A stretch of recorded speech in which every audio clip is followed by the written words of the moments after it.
نور على نور يهدي الله لنوره من يشاء. Hey there everybody, my name is Amin Aaser. I got an email from your teacher, Miss Shetter, and she said that the 7th and 8th graders at the Martin Luther King Early College had a chance to read my article titled, I am a Muslim because of 9/11.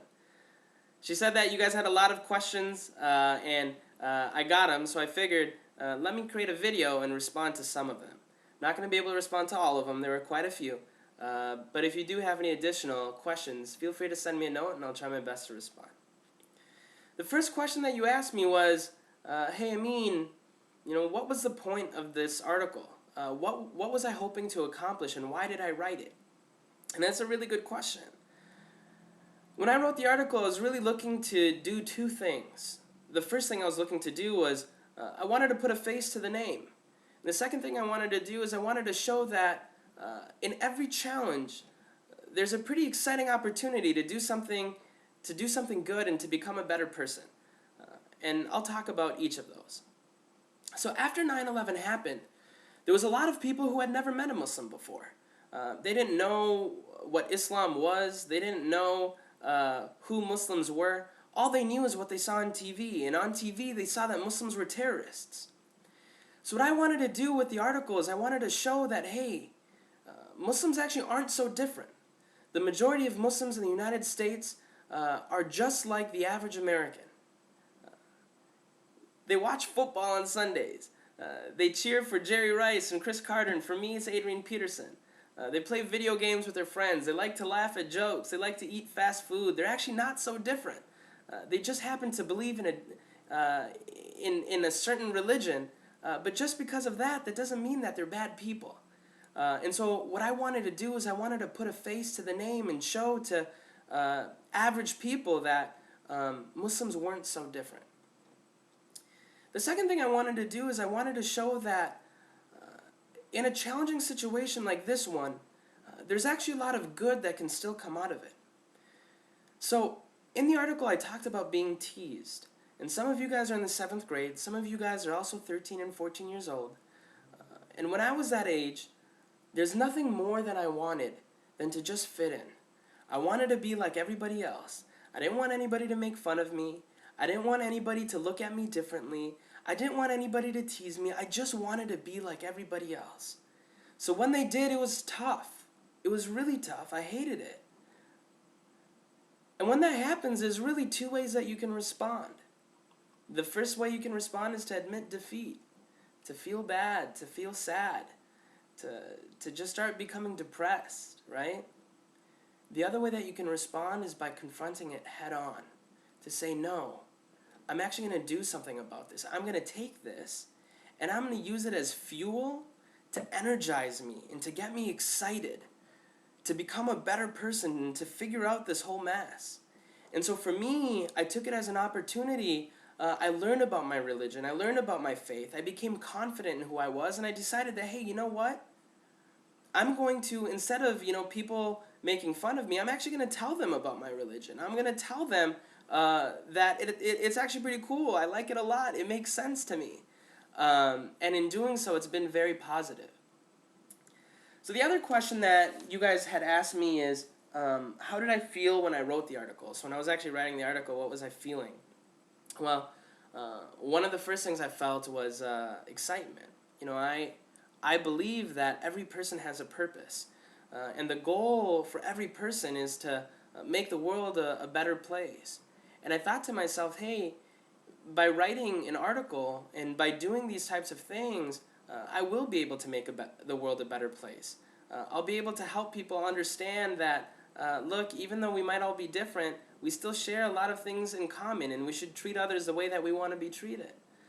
I also thought it'd be exciting because there's a lot of other Muslims, just like me, and young Muslims who are in the 7th and 8th grade that are probably going through challenging times. And I wanted them to know that, look, they're not alone. People have gone through this with them, and they've come out on the other side, and everything's been okay. So I was really excited because I thought to myself, hey, this is an opportunity for me to do something special and to make the world a better place. At the same time, I was a little bit anxious, right? Because I've never written an article like this before. I didn't know if people would like it. I didn't know if people would read it. I didn't know if my mom and dad would be the only people who would, give me a pat on the back. But thankfully, it has been good.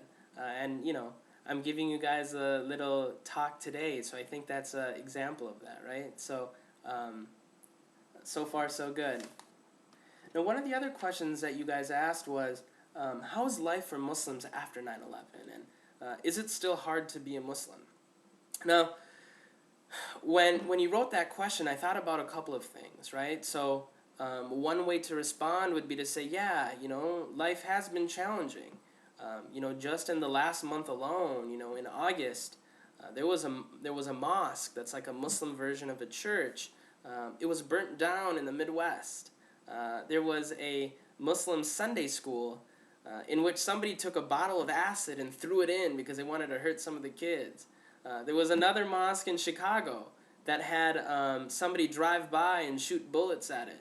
And these types of things happen pretty frequently, right? So, is it hard to be a Muslim? Yeah, I guess you could say that it is a challenging environment. But like I said before, in every challenge, there's a really exciting opportunity, and something good can come from it.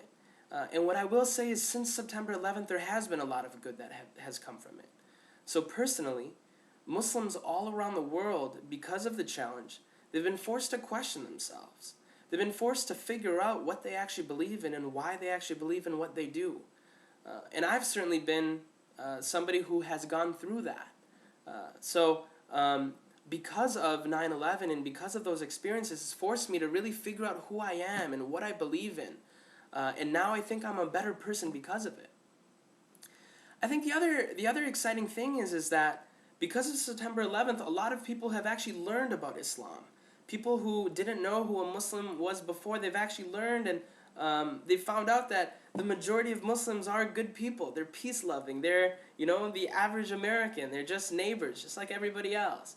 And I think that's also really exciting, because if it wasn't for that event, I probably wouldn't be giving you this talk today, and you would have never, been able to understand this experience or this faith. So I think that's also a really good thing. Now, before I go, I did want to share a couple of final thoughts. In the article and in the discussion, I think that there was a couple of key themes. In the article, and based off the questions that you asked, I think you understand that life right now for Muslims is challenging, and it has been challenging.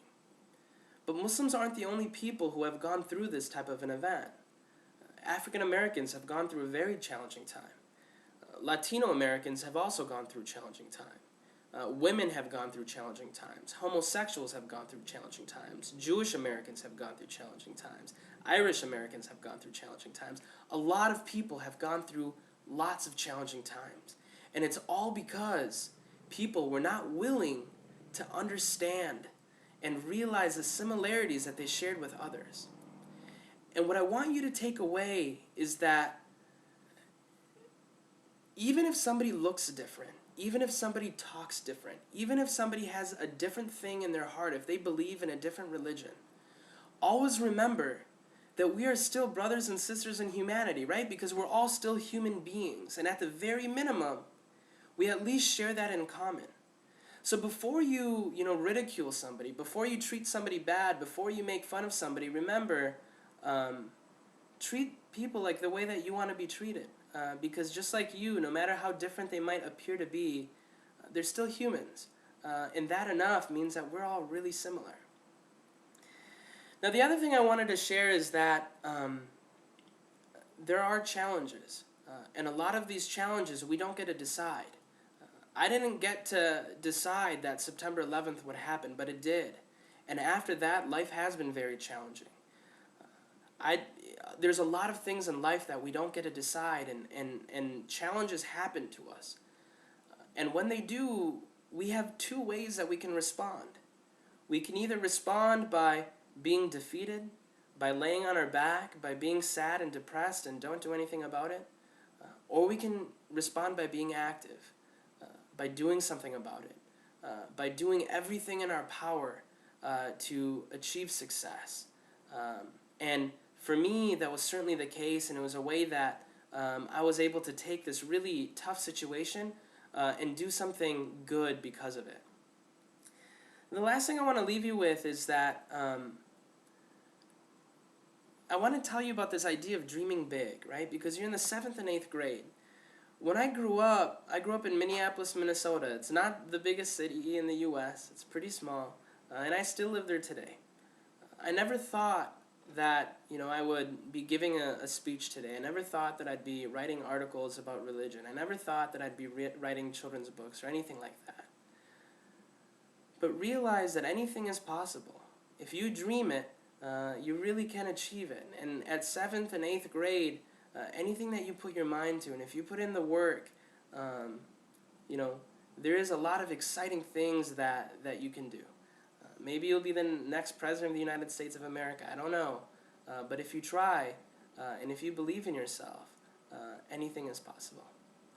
Again, thanks so much for the time. I hope you enjoyed this small chat. And if you have any other questions, feel free to let me know. Thank you so much, and thank you so much, Ms. Shetter, for welcoming me into your classroom. Goodbye.